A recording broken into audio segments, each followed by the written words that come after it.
afternoon, good morning, good evening, no matter where you are in this fine land of ours. I just want you to know I am so glad that you decided to join us today. My name is Darryl Prell. I'll be your host today. You see a fine, although be it somewhat blurry picture of me there in front of you on your screen. And you can find out more about me if you go to our website at myleadagency.com. This show is being produced by Talking Bluntly. Check them out at talkingbluntly.com. Let me tell you a little bit about the show today. It's all about nurturing and nurturing in silence. And the question is, are you, in fact, nurturing in silence? Because I think you both agree that isn't very nurturing. Let me tell you how the show is going to work today. We use a solution called GoToWebinar to produce these shows. And in it, you have a control panel. And the control panel allows you to actually submit questions. And we do want to hear your questions. So how do you do that? In fact, there are two ways. In the control panel, go to the questions section, the questions tab, and you see it there on your screen, and just send it to us. It's that straightforward. Similarly, you can do the exact same thing on Twitter, and you want to use the keyword #lead-nurturing, #lead-nurturing, #lead-nurturing. We're having this discussion before the show. What is the proper way to do it? So I've given you all three options. I'll let you pick whatever one you like best. And then don't be shy. It's a good way to practice your questions by actually submitting your opinion now on Twitter about what the proper way to do it is. The other thing about the show is, as you can see in front of you, it is only 29 minutes long. And what I mean by that is within 29 minutes, we're going to get through the lion's share of the content, end to end. And you can go and continue your day. But if you have a few more minutes, we do invite you to stick around because it's after that 29 minutes that we're going to get to your questions. So I have two wonderful experts to add their opinion to this conversation and to answer your questions free of charge. Again, it's a great deal. Get those questions going. But in the meantime, let me introduce you to them. The first one, of course, I mentioned to you was me. The second one is Andrew Gilchrist. Let me tell you a little bit about Andrew. He's a true cold calling aficionado. He's worked in inside sales and direct marketing as a frontline contributor, team manager, and campaign strategist for nearly a decade and a half. Trained as an artist, photographer, and designer at Conestoga College and the Ontario College of Art and Design, he has made his career in a completely unrelated field. He's an expert in B2B lead generation and inside sales training. Today, he's our teleprospecting expert, and he is accomplished at that. He currently manages client prospects and projects for My Lead Agency as well as for Virtual Causeway. Andrew, welcome to the show. Thank you. Too bad nobody knows what I look like. Yes, I should mention that. You know, we had this getting ready for the show, and Andrew was more mysterious. He was like, you know, listen, I'm the guy behind the phone, not the guy in front of the camera. So that's what Andrew looks like. But not to be outdone is this fine and attractive young man, Eric Hollabone. And Eric is, well, here, let me just tell you a little bit about Eric. He's the Director of Marketing at Algonquin College, the largest college in Eastern Ontario, and is a leader in the integration of technology into learning. Originally from the software development side of high tech, Eric began his marketing career via product management. He's responsible for all aspects of marketing for Algonquin College, including Marketo, CRM, email nurturing campaigns, social media, display, search, SEO, and multimedia projects. He's a professional engineer, and he's a two-time Marketo champion, a Marketo certified expert leader of the local Ottawa Marketing Regional User Group, and that is called, he's a Revy. You want to know what a Revy is? It's a Revenue Performance Excellent Award, and he is a winner of that. And he's an active participant in the Salesforce user group. Eric, that sounds like you got some accomplishments behind you. Welcome to the show. Yes, I do. Thanks for inviting me, Darryl. All right. If you're wondering, Eric is representing us today as the marketing automation expert. And Eric, I'm going to start the conversation with you. I want to level set with the audience because there's lots of opinions around lead nurturing. In fact, you know what? I changed my mind. I'm going to go to Andrew first.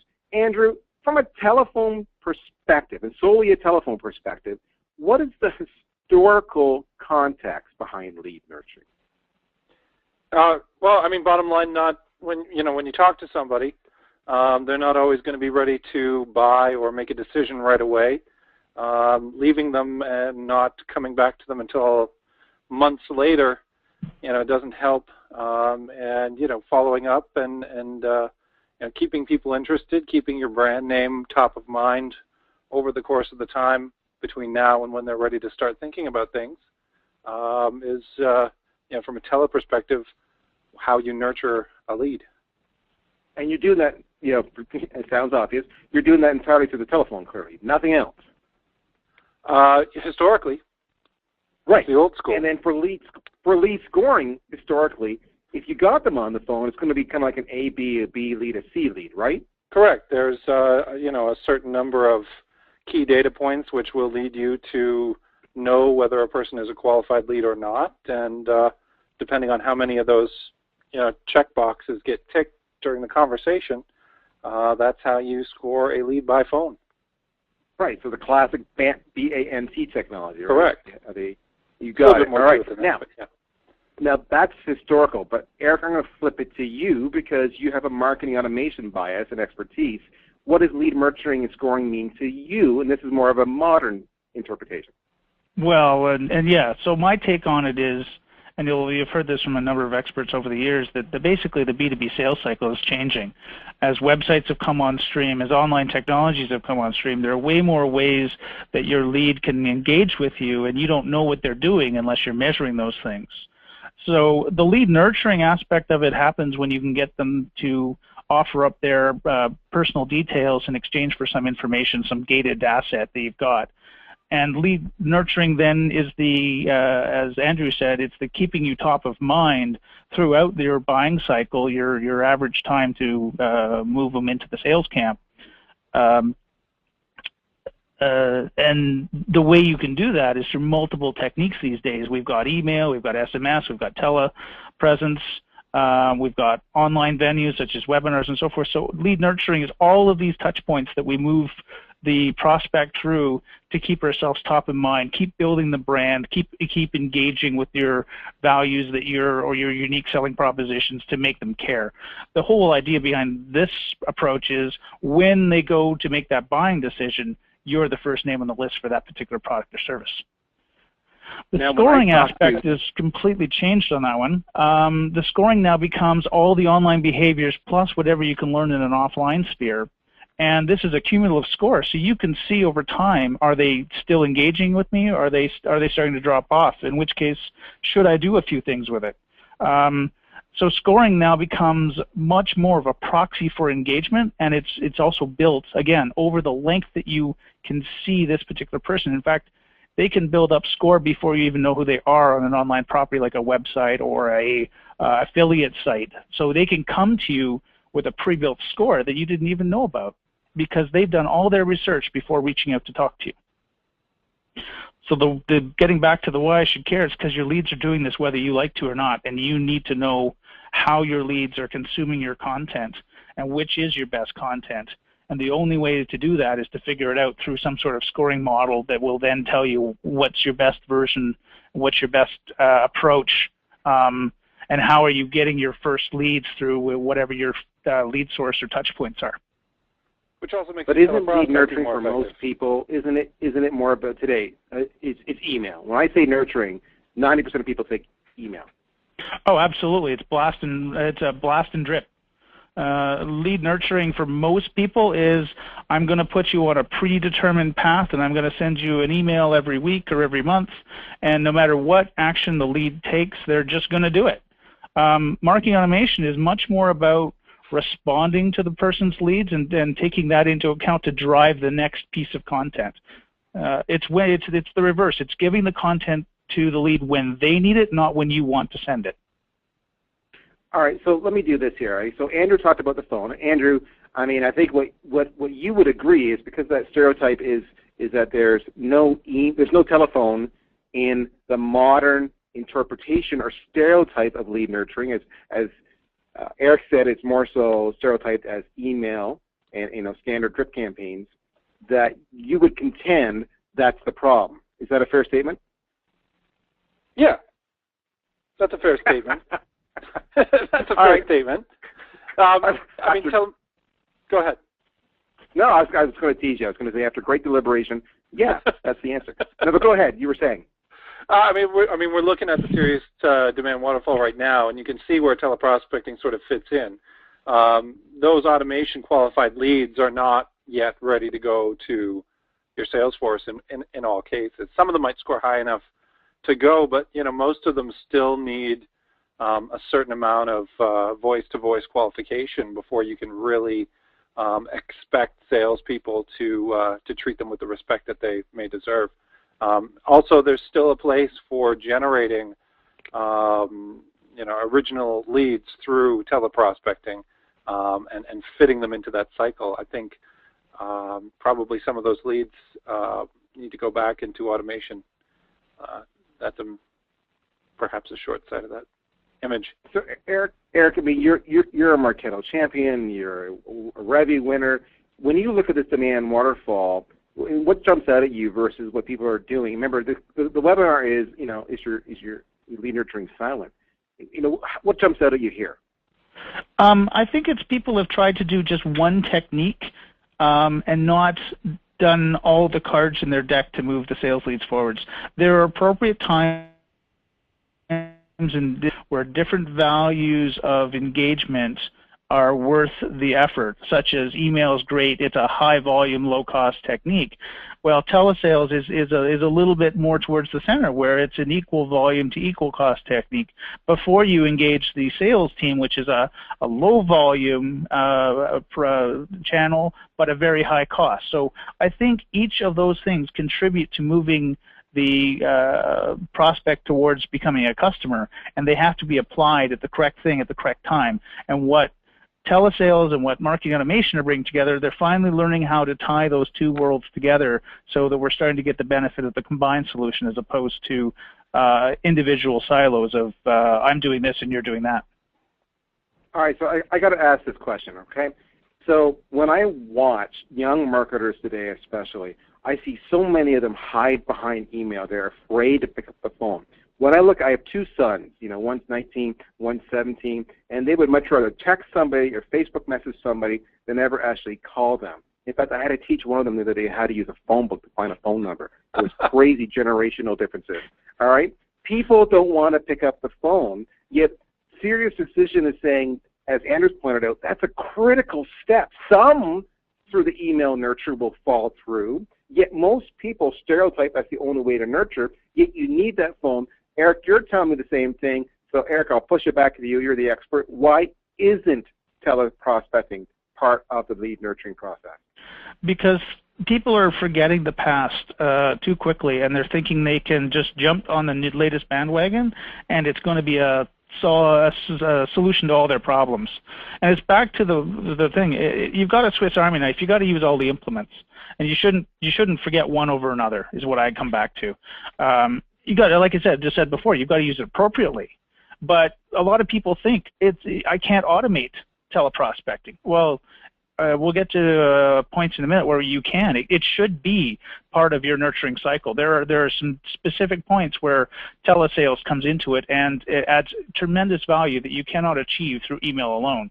But when you've been brought up in a world of social media and email marketing for the 20-something set, as it currently stands, is they're not comfortable using the phone, yet some of their clients are different generations and do use the phone. So you are potentially leaving money on the table by not engaging those prospects in the right way. The other issue with it is purely pragmatic. If you have X number of leads and you want to send them to your sales force, senior executive level salespeople are expensive resources. Even if leads are qualified through lead nurturing and they've scored high, the financial aspect of having very expensive resources call through all those leads is just absolutely mind-blowing to me. It makes sense to use a lower cost resource to do that high volume. There's still a lot of people. You can't sell anything to somebody without talking to them live.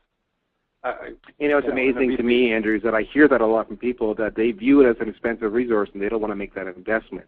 Yet they're already paying for the automation. They already have the expertise and the knowledge there. And even Serious Decisions is documenting, research that says your leads will convert a whole lot more It blows me away. I don't get it, and I think it's a mistake, and I think people are starting to wake up to that. Well, I mean, and your telemarketing is an expensive resource if you compare it to email. It's a very inexpensive resource when you compare it to, a seasoned sales executive. And I think that's what it really comes down to, is people haven't figured out where their optimal cost per lead or cost per acquisition comes in. And they have to apportion the right volume to the right sales, to the right technique that will give them that overall cost per lead. Because there are people spending bucket loads on AdWords, but zero on telesales, and vice versa. And it comes back to, you've got to know your sales process, the cost of your sell, what you can bear in terms of a cost per lead, so that you can engage these techniques at the right point in the sales cycle. I love that. You're drawing it back to what's the cost per lead, not what's the cost of the program, because in the end, it's all I really care about. Okay, we're tight for time, of course, as we know. It's the nature of the beast that we do here. So question number 3 here is, how do you integrate? So assuming we're going to do this, all right? We're going to integrate teleprospecting into our lead nurturing program.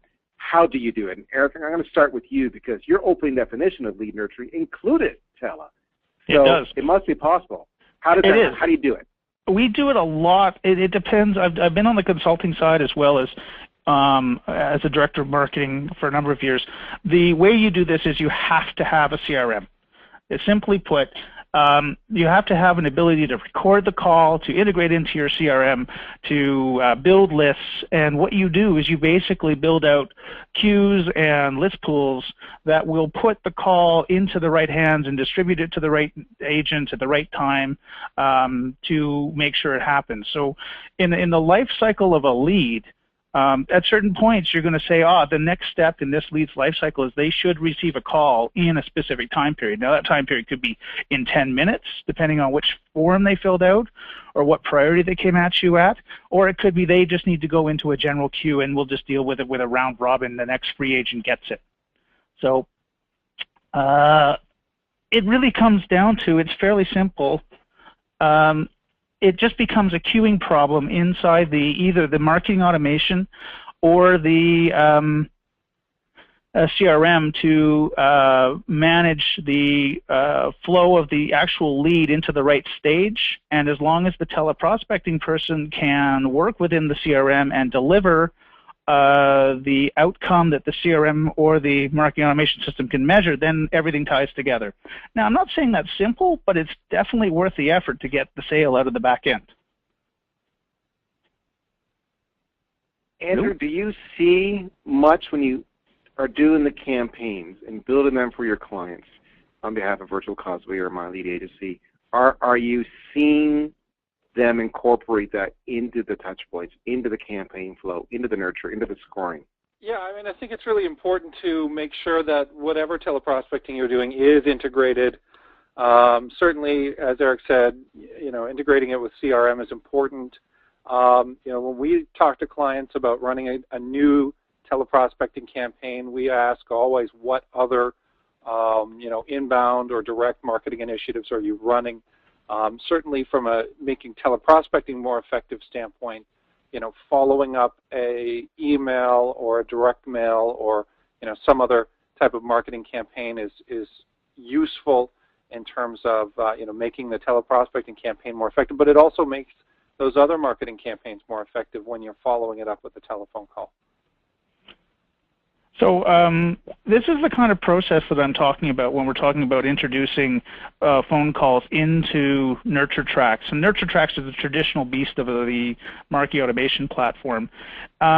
You'll notice that in this case we've got some leads coming in. They get sorted by this thing called a traffic cop, which basically prioritizes which part of the sales cycle you're in. It drives you into various stages of engagement.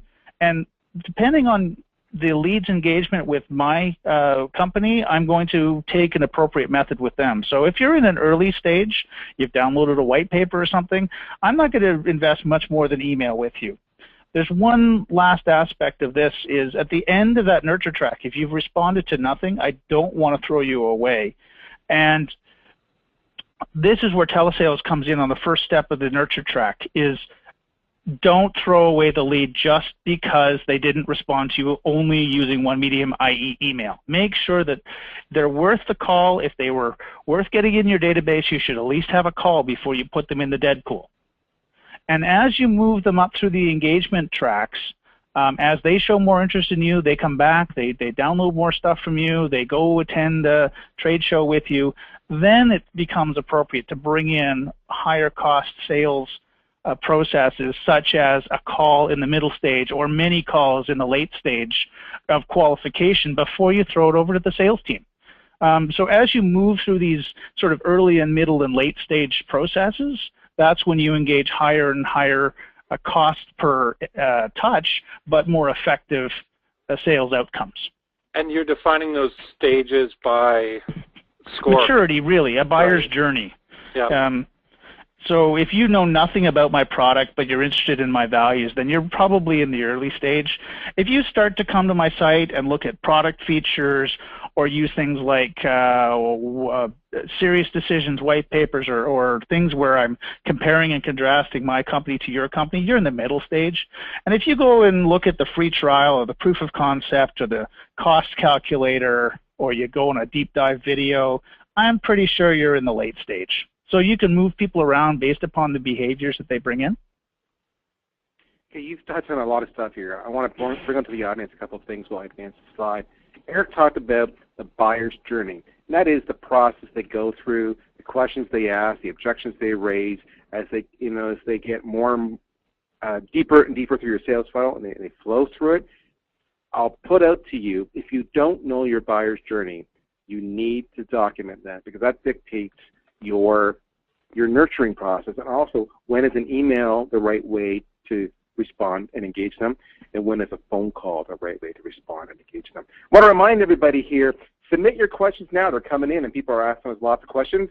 Do it by using the control panel and the questions frame, or via Twitter at #LeadNurturing. Question number 4 is, so Eric, help me get my head around this. How do I score a call? I know if I open an email, it's plus a point. If I hit a page, it's plus 5 points. If I say I want the free eval, it's plus 50 points. How do I score a call? How do I track that in my marketing automation system? The one I've had the most success with is to work with the telesales team and don't change their scoring. As we touched on very early, and Andrew can confirm, they basically rate a lead coming out of the conversation as A, B, or C, or hot, warm, and cold. So you can then use that as yet another data input into your CRM, if that's recorded in the CRM, or it eventually makes it through some integration. And I don't really care if it shows up in 5 minutes or 24 hours, depending on the response time I have to give to that particular person. But by the telesales agents rating the person, I'm going to then allocate score within my scoring model of the whole system, of maybe that product score or the total account score. I'm going to give them a certain number of points that represent a percentage of what you need to complete it before you get thrown over the wall to sales. So the answer is, again, it comes back to you've got to have some sort of integration between your telesales and your CRM and or marketing automation, such that a field will change accordingly based upon the outcome of the call. And once you have that, once you have the piece of data, you can score anything. So it's just a matter of connecting the dots on how the data flows from the telesales event into your system of record, which is usually the CRM. And once you can figure that out, usually through an import or an automatic integration or working directly in the CRM, it really doesn't matter to me. As long as I can get it there in a reasonable amount of time, I can score it, and therefore it can become part of the bigger picture. I love you telling me that I don't need to change my sales rep's experience. That's huge, as we all know. And what I'll do now, because we're getting lots of questions here, so for the audience, if you have more questions about the how do you do this? You want to talk about it further. At the end, we go in the Q&A session, you're going to see their contact information. You can reach out to any of us, and we can follow up with you afterwards. And it's all doable, but that's a big question I see asked a lot. I want to get to this kind of like, we're getting 5 minutes, 4 minutes or so left before our 29 minutes is up. Let's talk about lessons learned, next steps. I'll start with Eric, and then I'm going to go back over to you, Andrew. And Eric, what are your thoughts? what are the takeaways here? Okay, like anything, it comes down to what's the effort required. But one of the things that we learned is as you start to integrate telesales into more of directly what marketing's doing, you have to keep the lines of communication open. Marketing is always launching campaigns. They're always doing something. There's new content coming up. You have to make sure that the BDRs or the inside salespeople have that content and have a response to it, or at least know about it before they do the calling. Because if you don't have those two connected, it can fall apart pretty quickly. The calls can go sour, etc. So by doing this, you're actually entwining the two groups together more deeply than they're usually used to. And to make it work, you got to have communication. So one of the best things to do is sit down every week and say, here's what's launching a telesales team. Here's how it's all going to work. This is what we're planning. This is when it's going out. So they have an understanding that when they talk to that rep on the Thursday or the Friday, that they're not blindsided by something they didn't even know about. So communication is key to making this work. Second part is understanding when to engage telesales at the right time is critical to the marketing department, and that's usually not a skill they know out of the gate, but you build up to it by testing. And if I look at the demand waterfall, what I'm hearing you say, and you said early on, as far as lessons learned, is that teleprospecting is critical for a multiple of reasons. A, it's taking the automated qualified leads, like from your marketing automation solution, whether it be Acton or Marketo or what have you, and then it's drilling down into that live conversation that people always seem to want to avoid.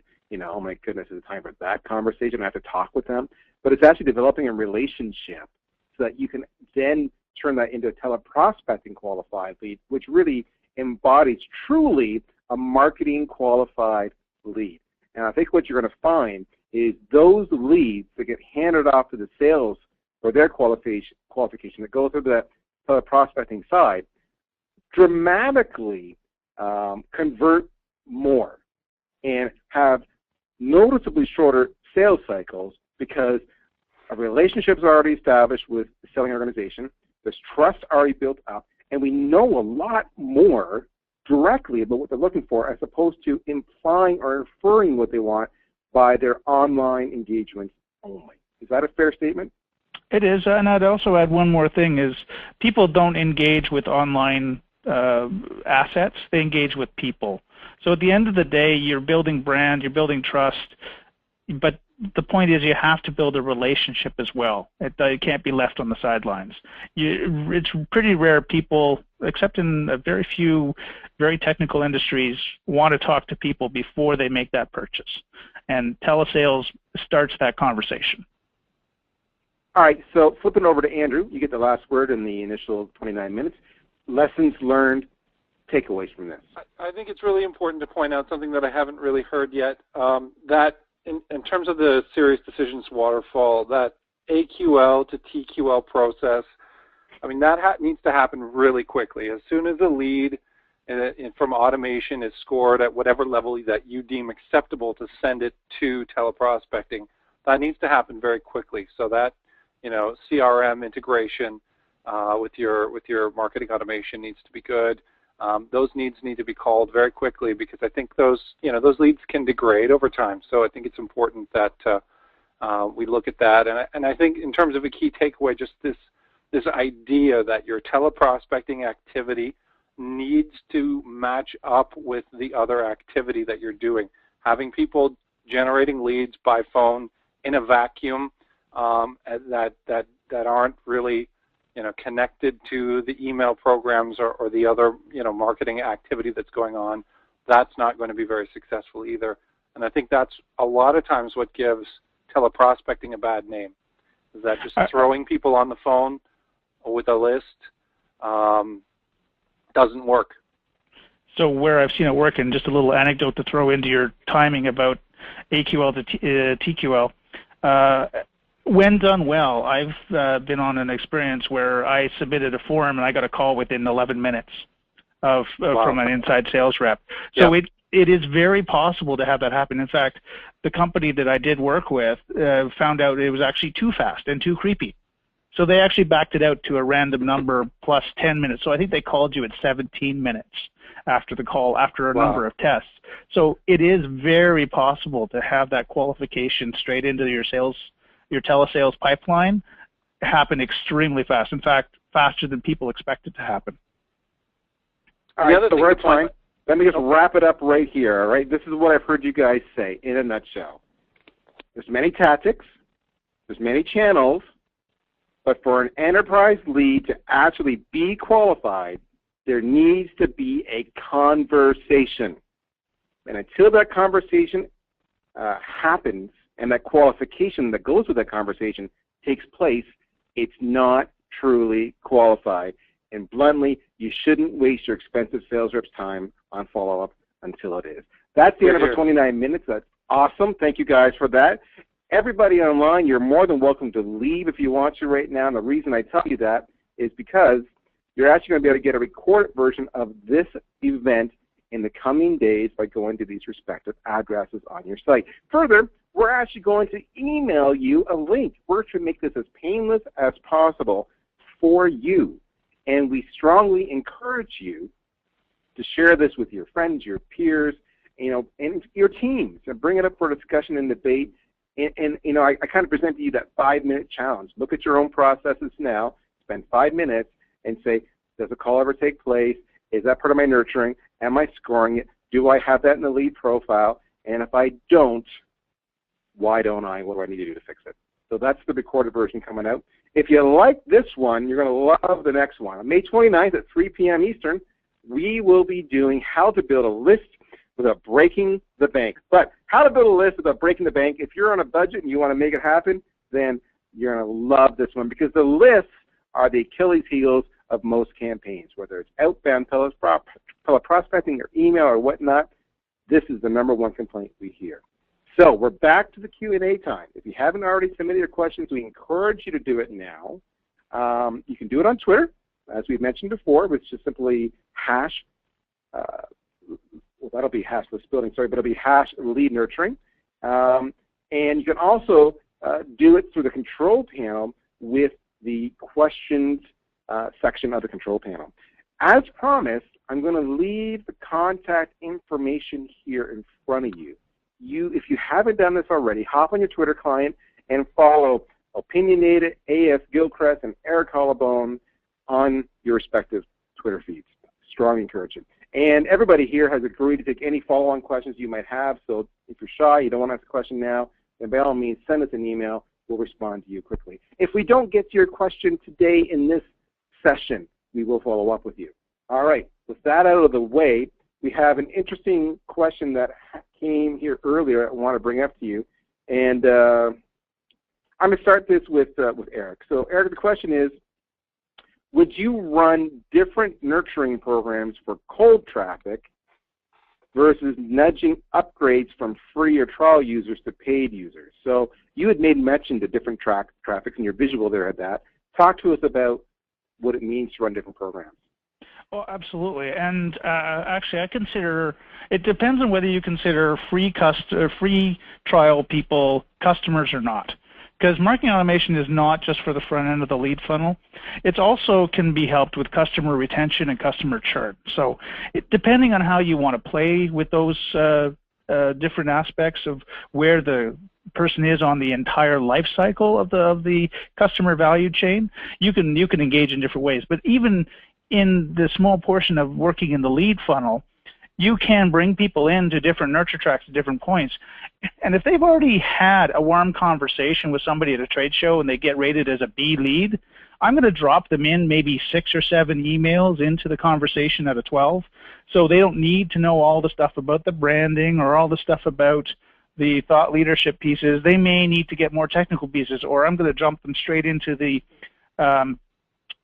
medium or middle nurture track as opposed to the late stage or the early stage. I kind of optimize the content to say, you could, based upon how you got here, you should enter the process at a certain stage. So yes, absolutely, you should take in as much information as you can, score it accordingly, and then put them in the right slot so that they will continue from that point forward. So I guess a variation of that same question is, Andrew, how does that affect the telephone aspect of those nurturing campaigns when you've got different segments, for lack of a better word? Well, there's two ways to think about cold traffic within telemarketing. The first is your telemarketing generated leads, which is, outside of and feeding into marketing automation. So those people are typically cold, although you'd want to make sure that you're calling into, well-targeted, small group of people. I think just the answer lies in that slide with the various, early, middle, and late stage tracks. Those early stage tracks might not have telemarketing in them. They might not be ready for it yet. It might not be a good use of time or money. But once they get a little bit more mature, their score goes up, that's when you start wanting to, braid telemarketing into the automation and nurturing process. Interesting question here. Eric, I'm going to throw it at you. The question is, do marketing automation scores degrade over time? There are many theories on this. I generally do use an engagement model that degrades value over time, and you can eventually get reset. I build separate nurture tracks for these people, but yes, because it's a proxy of an engagement or the likelihood to buy is my model that I use, you can absolutely lose score by non-activity over a number of days, weeks, or months, depending on your sales cycle. So yes, it's actually a component. And eventually, if they do nothing, they're going to go off into a long-term recycle where I'm going to basically back out the frequency of the messaging before, so I don't completely annoy you and unsubscribe you. So yeah, absolutely, I believe in a decremental score system. Some people don't, but I don't want to waste my salespeople's time with people who might build up a score but don't have the urgency to buy. All right, so we've got a couple different system questions here coming in. Maybe I'll combine these. One of them has to do with marketing automation, one has to do with CRM. So let me throw it out there. The one question says, do I need a marketing automation solution to track and score my lead nurture efforts? So do they need marketing automation? I assume they don't now. The other one says, I'll let you answer both at the same time. The other one says, can I track email and prospecting nurturing within my CRM system? They're suggesting Salesforce.com. So they're kind of related. You want to go with that one first, Eric? Yeah, sure. You don't have to. I've seen people build equivalent of marketing automation systems, which I count as basically threefold: lead scoring, lead nurturing, and marketing operations together. I've seen people do it in Google AdWords. I've seen people try and do it in their CRM. But we've now come sort of past that era, and there are tools and relatively inexpensive tools to do this that just make implementing those tracking and lead scoring processes much more integrated by going to one of these platforms. Can you roll your own and do it with the tools of just the CRM? You can get a long way. You can probably get to about a 70% solution of what a marketing automation system can deliver straight out of the box. But it's going to be a lot of work. It's going to be a lot of maintenance. So it's not just the cost to build it today. It's the cost to maintain this type of system over time down the road. How much effort do you have to put in? How much customization do you have to put in? So yeah, you can do it, but it's a time versus effort problem. And I've done this a number of times, and that's not one of the choices I would make at this point. So would you recommend they go to a marketing automation solution if they can swing it? It comes down to value of the B2B sale. Not every B2B client will get enough value out of a marketing automation system until they reach a certain threshold. The rough guesses is you got to be pulling in around $6 million in revenue. You got to have about 30,000 contacts in your database, more than you can physically reach on your own with your current techniques. You've got to have an average sale price that's going to make a difference. So I would say it's got to be in the tens of thousands of dollars range per sale to qualify for a good automation platform. If you're below those things, you can get away with enough techniques not to. But once you cross over those kind of barriers, then yeah, you definitely need a marketing automation system to do the automatic stuff in the background, so you know that another expression I love to use is no lead that gets left behind. And for the record, go ahead, Andrew, go ahead. I was going to say, when I think of automation, I always try to think how much would it cost in terms of time and labor to do it in a non-automated fashion, and is that more than the cost of automating? Yeah, I always judge it against how much does it cost to put a person to do the same thing. Yeah. Because people are more flexible, but they're not robots. People make mistakes. Machines don't. Machines make mistakes if people tell them to. But it comes down to people are more flexible. So, but if you need systems and rules and processes to manage your volume, marketing automation is the way to go. So we actually have a follow-on question that's kind of related to that for a second. So hold on a second, guys. I want to share a little story here. Recently, I was presenting with a good friend, Rick Engelot, to a bunch of startup emerging companies about automation solutions, CRM, etc. And these are really aggressive folks. And that was a discussion. It was, do I need CRM? Do I need marketing automation? What is it I need, right? And what are the pros and cons? What was amazing to me was the confusion they had about, shall we say, inbound marketing versus marketing automation and all the vendor claims and what have you, and what's the ROI.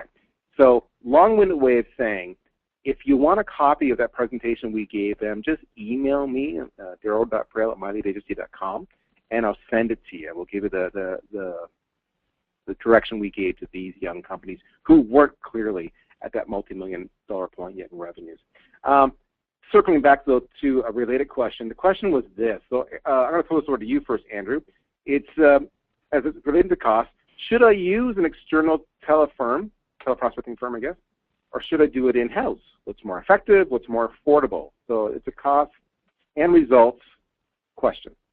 I mean, for me, it depends on, do you want inside sales management to be a core competency of your business? If you feel that you've got the experience or that you are comfortable with hiring someone who has the experience to, manage a team in-house, then, by all means, do so. The other consideration is your teleprospecting need, going to be stable over the course of the year? One of the main benefits of using an outsourced firm is that you can scale up and scale down as needed. That's one of the things that we talk to at Virtual Causeway to our clients about, the idea that it's a virtual team. If you need to run a campaign, you're doing other marketing campaigns, you get a lot of leads coming in from that, and it's not steady throughout the year. We can scale up and scale down over the course of the year as you need us to. So it depends on your processes and your experience and talents of your employees. I would argue from a marketing team perspective, it comes down to, do you have the bandwidth to manage the inside sales team?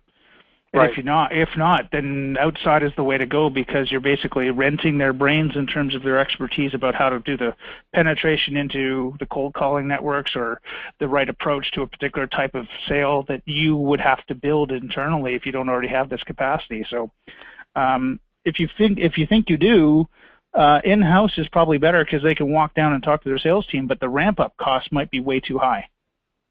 So I think every business needs to sit down and really think through, as Andrew said, how to scale this thing if it's successful, and who's going to own it at the end of the day. Is it sales? Is it a new team? Is it marketing? And do you have the management bandwidth to be able to make effective change? There's an interesting question here that's related to that, and just in the essence of time, I guess this will have to be our last question. Keep them coming in, though, folks. We're going to keep on monitoring Twitter for several more hours actively.